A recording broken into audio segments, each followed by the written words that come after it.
한국 최초의 고유 모델.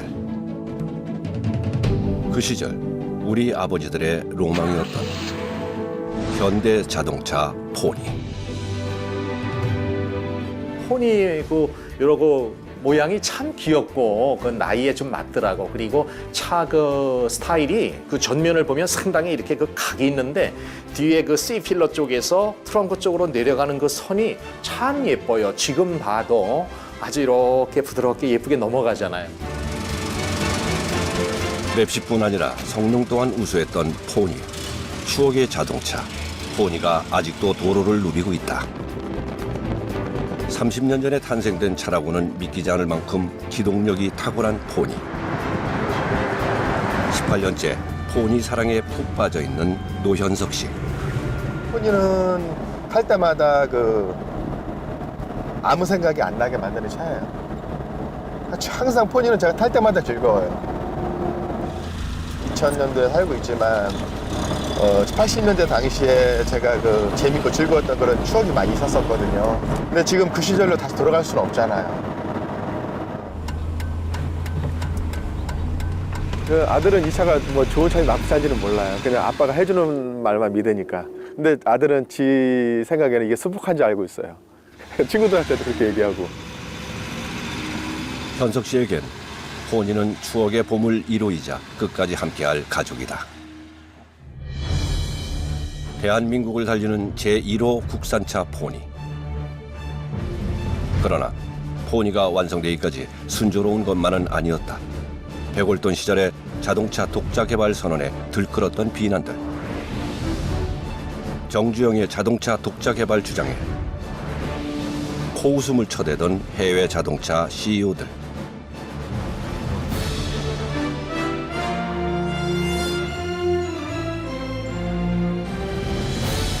당시 자동차는 선진국만이 만들 수 있는 것으로 여겼기 때문에 정주영의 자동차 수출 발언은 무시를 당하기 일쑤였다.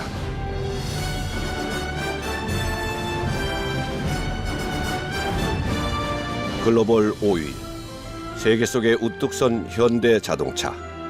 대한민국 경제의 튼튼한 버팀목이 되기까지 그 성장 엔진의 시작은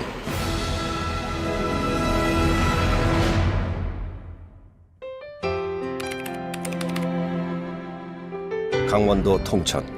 가난한 농가의 8남매 중 장남으로 태어난 정주영. 어린 시절 굳은 일을 도맡아하며 살아가던 중 가난을 탈피하려 서울로 가출하게 된다. 아는 사람 하나 없는 서울에서 막노동과 신문 배달이며 돈 되는 일이라면 닥치는 대로 했던 정주영. 지인의 소개로 쌀 배달을 시작한 뒤 특유의 근면 성실함을 인정받아 쌀 가게를 인수하게 되고 가정을 꾸리면서 동시에 가난을 벗어날 절호의 기회를 잡게 된다. 동네 면장집에 가가지고 묵은 신문을 봐가지고 이 새로운 세계를 보게 된 거예요. 신문을 봐가면서. 그래서 어쩌면 거기에 내가 굶주림을 해결하고 우리 식구들을 내가 장남으로서 돌볼 수 있는 이 가난을 극복할 수 있는 길이 있을지도 모른다. 라고 그래서 일단 거기를 벗어나는 거예요. 가난 속에서 길러진 정주영의 절약정신. 왕 회장 시절에도 회장실은 그래서 늘 소박했다. 낡은 쇼파와 앞창이 다른 구두. 평생 부지런하고 검소했던 정주영 회장. 그는 돈을 다스리는데도 일가견이 있었다. 좋은 뜻을 위해서 큰 돈을 쓸 때는 사업 이외에도 정말 상상하기 힘들게 그렇게 큰 돈을 선뜻 쓰시는가 하면은 어떤 때는 이 작은 돈도 굉장히 좀 이렇게 챙기시고 낭비하는 부분이 있으면 아주 그냥 아주 불호령을 내는 그런 많은 부분에서 그런 양면성을 가진 아주 특이한 분이라고 했습니다. 정주영은 쌀가게를 인수하면서 벌어들인 돈 3,500원으로 아현동의 자동차 정비공장 아도 서비스를 인수했다. 낮에는 영업, 밤에는 기술자 보조로 자동차를 분해하고 조이고 기름치는 이 과정을 통해 자동차의 엔진 구조를 완벽하게 터득하게 된다. 타 정비 공장들과 차별화를 두기 위해 빨리 고치는 대신에 수리비를 비싸게 받았다. 이는 정주영의 타고난 사업 수완을 알 수 있는 부분이다.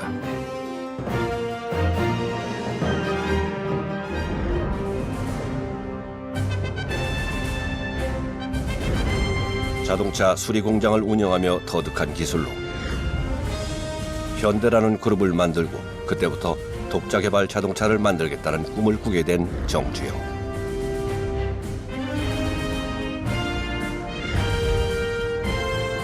결국 그 꿈은 이루어졌고 이어 대한민국을 뒤흔들었다.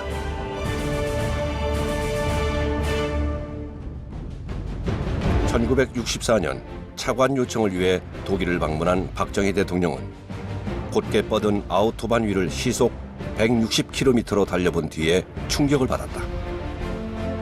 당시 서독의 경제를 일으키는데 결정적인 역할을 한 아우토반이 박정희 대통령의 도전 의식을 불태웠던 것이다.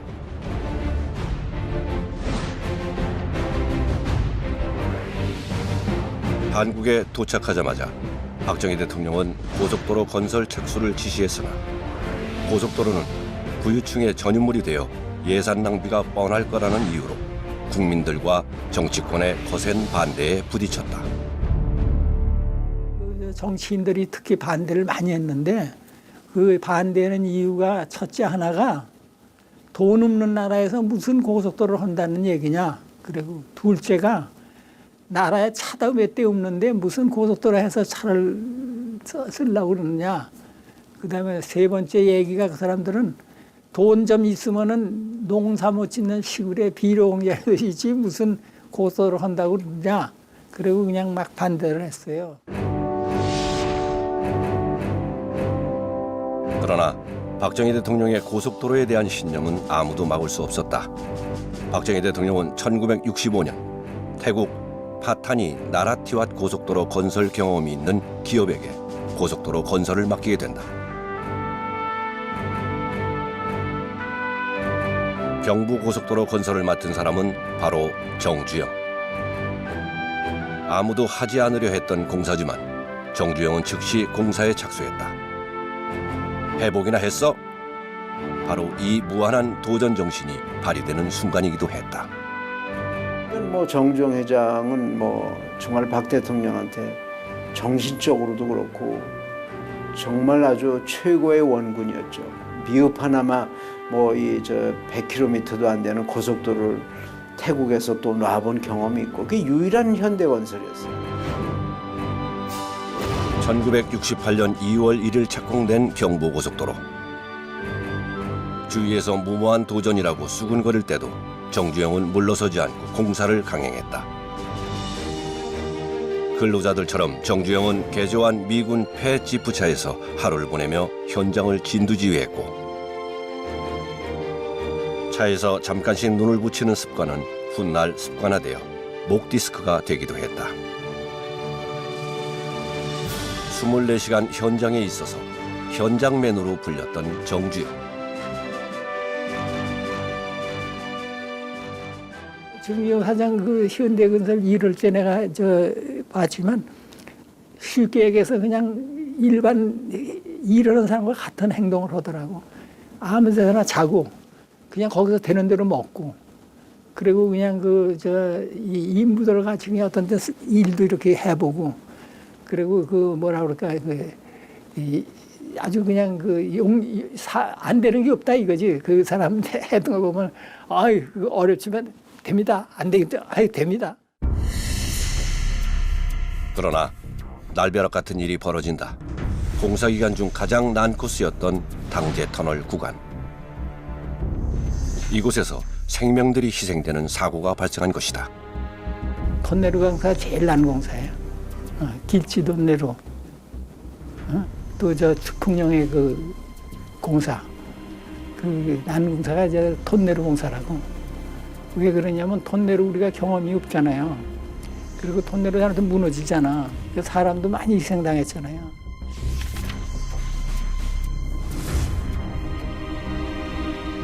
잡석층 때문에 드릴로 굴을 파면 우수수 무너져 내리는 탓에 연이은 사고가 발생했던 것이다. 사고는 근로자들의 사기를 꺾어놓아 공사 진행에 문제를 일으켰고, 터널 앞 느티나무를 베는 사람은 다음 날 사고를 당한다는 유언비어가 돌 정도로 현장 분위기는 참담했다. 공사를 하던 인부들이 바위 뚫는 거 차감길 하다 보면 수맥층 조합원은 도망가 버리는 거야. 그 무서워가지고 감히 못하는 거야.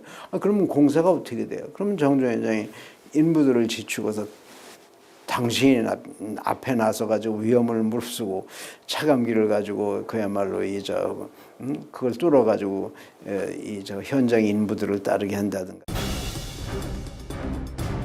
안타까운 인재의 연속에도 공사는 강행되어 결국 3개월 소요될 공사를 25일 만에 완공, 당제 터널은 뚫렸다.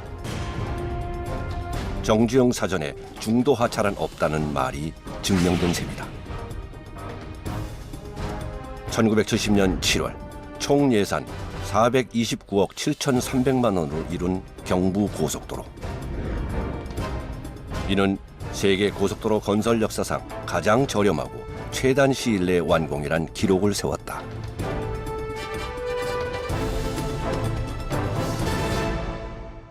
국가적으로 경부고속도로 1차 준공을 몇 월 며칠로 딱 결정했다. 이거를 완공을 맞추느냐 못 맞추느냐 할 때는 정주영 회장의 역할이 굉장히 큰데 딱 맞춰가지고 준공식을 했지 않습니까? 저도 버스 타고 가서 그 가까이서 준공식에 참여한 사람인데, 그래서 박정희 대통령하고 정주영 사장, 이한림 장관이 태포를 끊고 축배를 뿌리고 했잖아요. 그러니까 그 얼싸안고 술이라도 한잔 할 수 있는 그런 관계가 되지 않았을까. 정주영은 늘 나라를 인체에 비유하며 도로는 인체의 혈관, 자동차는 혈관을 도는 피라고 했다. 튼튼한 혈관인 경부 고속도로. 그래서 자동차가 있어야 된다는 생각을 하게 된다. 현대그룹으로 보면은 말씀입니다. 고속도로에 대한 일종의 원화의식 같은 걸 갖게 돼 있는 겁니다. 대한민국에서 가장 먼저 고속도로 건설 경험을 가지고 있을 뿐만 아니고 경부고속도로에서 가장 많은 공구를 건설했고, 또 고속도로를 건설하게 되면 그 자동차는 현대건설이 해야 되지 않겠느냐 하는 이런 사명감이 있는 겁니다.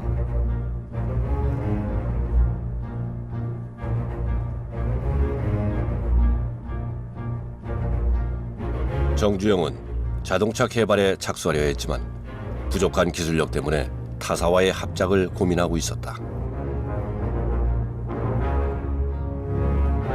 때마침 미국 굴지의 자동차 회사 포드가 한국 진출을 위해 시장 조사를 하러 들어와 있었다.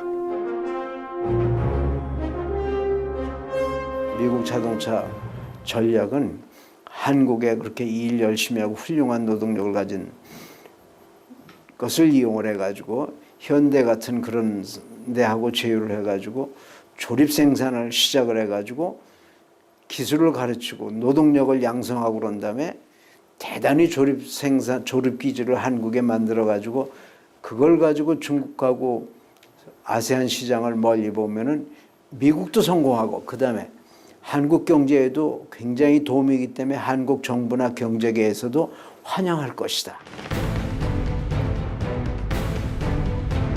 통역을 담당한 정인영과 정주영의 집요한 설득 끝에 현대와 포드는 자동차 조립 기술 계약을 체결한다.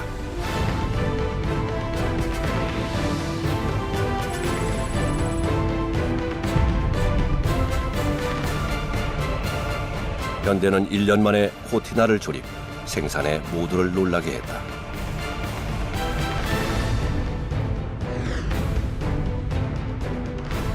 이는 정주영과 현대자동차 근로자들이 이뤄낸 결실이었다.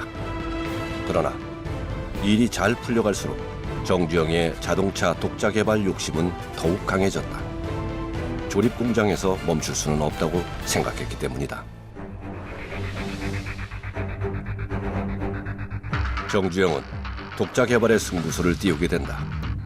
독자 개발 도움 요청에 포드는 무리한 보증금을 내세워 한국에 투자 가치가 없는 등의 이유로 계약을 거부했다.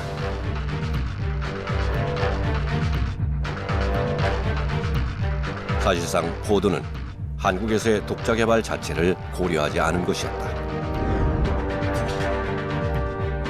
자존심이 상한 정주영은 포드와 결별을 선언한다.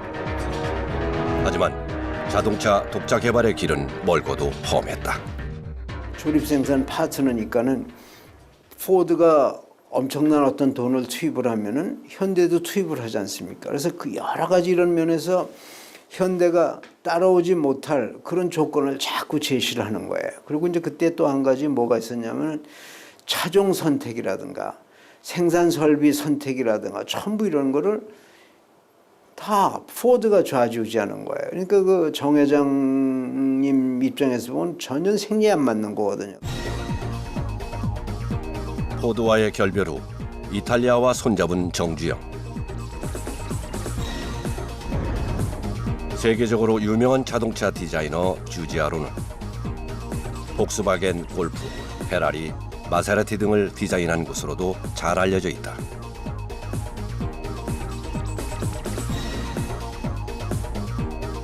정세영 사장은 주지아로에게 포니의 스타일링을 부탁했고 그때부터 포니 개발이 본격적으로 이루어진다. 오늘의 현대자동차를 육성한 것은 뿌리는 정주영 회장이지만은 실제로 그게 창업해서 초기에는 바로 밑에 동생 정세영 회장이 절대적인 역할을 많이 했습니다. 거기다가 또 정인영 회장, 동아일보 기자 출신, 그분이 현대 양행이라고 자동차 부품 회사를 제일 먼저 시작했지 않습니까?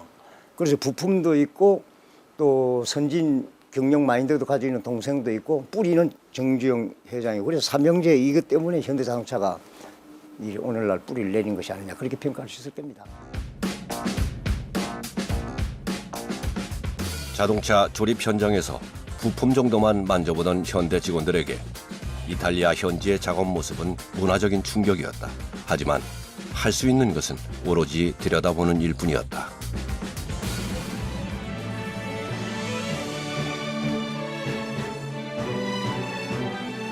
언어가 통하지 않는 곳에서 기술을 배우기란 힘든 상황이었지만 일단 노트에 토시 하나 틀리지 않고 쓰면서 연구를 해나갔다. 이 연구 노트를 일명 이대리 노트라고 한다. 이는 훗날 현대 자동차 차체 설계의 기본이 되었다.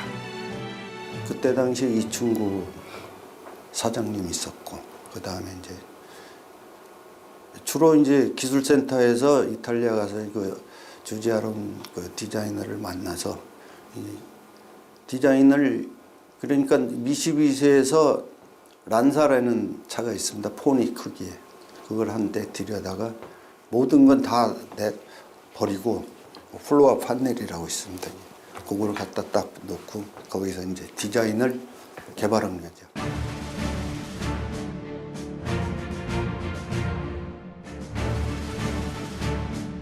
같은 시간 한국에선 정주영과 직원들 모두 철야 작업에 매달렸다.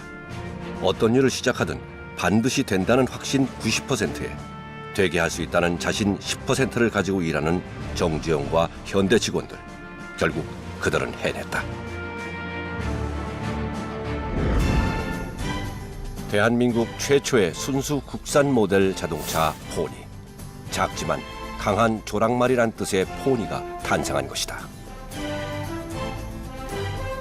1974년 이탈리아 토리노 모터쇼에선 국산 최초의 자동차 포니에 국민들과 국내외 반응은 뜨거웠다.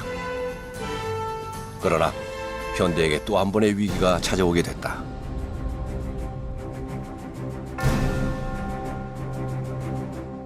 (1977년 5월) 조선호텔 스위트룸. 리처드 스나이더 미국 대사관은 정주영에게 자동차 독자 개발을 포기하라고 종용했다. 그런데 정주영은 아무 말이 없었다. 난 깜짝 놀랐죠. 좀 서먹서먹해요, 분위기가 연기가. 그래서 제가 마주 앉았어요.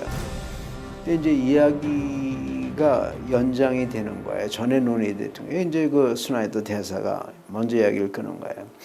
정 회장님 많이 생각해 보셨습니까? 다시 말씀드리지만은 한국에서 자동차 독자 개발이라는 것은 현실적으로 정말 불가능합니다. 당시 미국을 대표하던 자동차 회사 포드와 GM, 스나이더는 자국의 자동차 산업을 보호하려는 의도로 현대의 자동차 독자 개발을 끝까지 반대했다. 정종 회장이 그때까지 거의 말을 안 하고 이제 듣고만 있었고, 근데 이제 다 듣고 나서 정종 회장이 답변을 하시는데, 우리가 자동차를 잘 만들면은 그 자동차가 돌아다니는 국기입니다. 내가 그야말로 건설에서 번 돈을 다 드리고 실패한다 하더라도 후대들이 자동차 공업을 성공시키는 데 필요한 디딤돌을 내가 몇 개 놓을 수 있다면은 나는 실패해도 후회가 없을 겁니다. 그런 말씀. 2만여 개가 넘는 부품을 조립해서 만드는 산업의 꽃 자동차. 그만큼 자동차는 전후방 산업에 대한 파급 효과가 큰 산업이다. 이를 일찌감치 눈치챈 정주영은 자동차 독자 개발 생산을 밀어붙인다. 처음부터 물건이 하나도 안 맞으니까 와도 그걸 홍정을 맞출 수가 없어. 그럼 해보다가 하면 또 안 맞으면 콤비아 쌓아놓고 또 기왕 밀어내기도 하고, 그래가 이제 서서히 그게 하면서 하루에는 한 대도 못 만들다 그 다음에 이제 조금 그거 되면 2대도 만들어지고 5대도 만들어지고 10대도 만들어지고. 1975년에 생산, 1976년 판매되기 시작한 현대자동차 포니. 이로써 대한민국은 세계에서 16번째, 아시아에서 2번째로 독자적인 자동차를 생산할 수 있는 나라가 되었다. 국내는 포니의 동무대나 다름없었다. 마이카라는 신조어를 만들어내며 대한민국 경제 신화를 다시 쓰기 시작했다. 현대차만 가면은 이야 우리 회사 차다. 이제 포니 가면은 야 저건 내 손에서 만든 차다라고 그냥 배가 저절로 부릅니다. 그래서 또 이제 친구들하고 이제 혹시 소주 한잔 먹어도 야 내가 만든 차다라고. 세계 5위 자동차 메이커로 우뚝 선 현대자동차. 1985년 소나타, 1986년 그랜저, 1995년 아반떼와 2000년도에 산타페를 생산하면서 국내 1위 부동의 자리를 지키고 있다.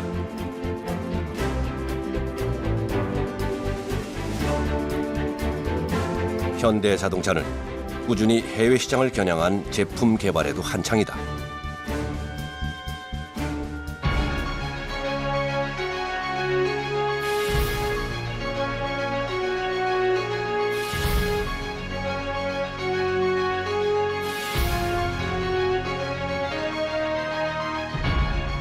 자동차 부품 조립을 해오던 최빈국에서 하루 4천여 대를 수출하는 국가가 되기까지 선진국 100년의 노력을 반세기 만에 따라잡는 데는 포니가 있었다.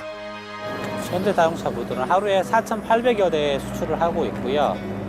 필요에 따라서 작업량이 증가했을 경우 5,000대 이상도 저희가 선적을 하고 있습니다. 그다음에 수출되는 국가는 전 세계 여러 국가로 보시면 되고 북유럽, 북미, 중미, 남미, 아프리카, 아시아 전 세계 여러 국가로 수출되고 있다고 보시면 되겠습니다.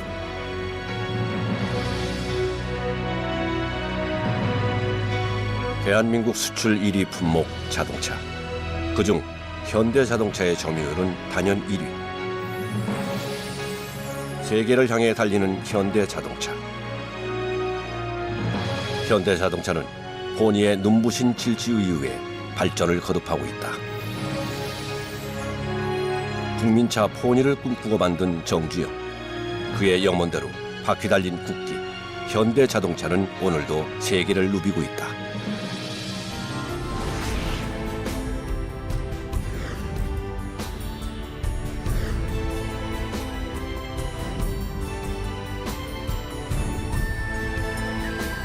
성공하는 사람들은 좋은 때가 오면 좋은 때를 탁 찾고 거기서 힘을 얻어서 나쁜 아군의 시운을 슬기롭게 넘어가서 다시 또 좋은 때와 좋은 운수와 연결시킨다.